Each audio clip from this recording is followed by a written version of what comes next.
High, আমি পায়েল। বিগত 10 দিন ধরে আমার ফোনটা খারাপ। এখন যে ফোনটায় ভিডিও করছি এটা হচ্ছে কুকাইয়ের ফোন। ফোনটা নিয়ে আমি অনেক সাফার করলাম।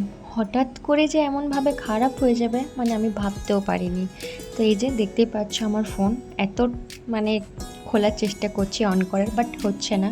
যেহেতু আমার ফোনের মেইন জিনিসটাই নাকি খারাপ হয়ে গিয়েছে, তাও আবার এমন জিনিস যেটা নাকি আমি মানে 2-3 দিনের ভেতরে ঠিক করে নিতেও পারবো না। ফোনে মাদারবোর্ড বলে যে জিনিস থাকে, মানে ওর হার্টবিট বা ফোনের মেন সেটাই তো সেটাই খারাপ হয়ে গিয়েছে। তো এটার জন্য আমি অনেক কিছু করলাম, ঠিক আছে, লোকাল স্টোরে দেওয়াটা ঠিক হবে না, ও সার্ভিস সেন্টারে দেওয়াটা ঠিক হবে, এই করতে করতে আমার অনেকটা দিনও পেরিয়ে গেল।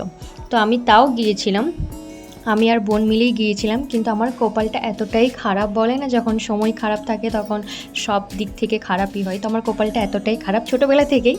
তো আমি যেই দিন সার্ভিস সেন্টার গিয়েছি সেই দিন ওইখানে সমস্ত কিছু বন্ধ ছিল, ঠিক আছে। তো কিছু করার নেই, মামার বাড়িতে কিছুক্ষণ ছিলাম, খাওয়া দাওয়া করে ভাই আমাদেরকে ছেড়ে দিল, দেখতেই পেলে সেটা ছিল অনেক আগের ভিডিও। তো আজকে আমার ফোনটা পাবার দিন, এই যে দেখো পেয়ে গিয়েছি। আমাদের লোকাল স্টোরে দেওয়া ছিল, এখান থেকেই ঠিক করে দিল এই কাকু। তো ভীষণ ভালো লাগছে, অনেকটা শান্তি লাগছে, বিশ্বাস করো এত দিন ফোন ছাড়া ছিলাম। তো এই খুশিতে একটু শপিংও করেছিলাম, ফুচকাও খেয়েছিলাম, বাট সেই সকল ক্লিপ এখানে অ্যাড করছি না যেহেতু ভিডিওটা বড় হয়ে যাবে। দেখা হবে অন্য ব্লগে। আজকে আসি, টাটা, সকলে ভালো থেকো, সুস্থ থেকো। Thanks for watching.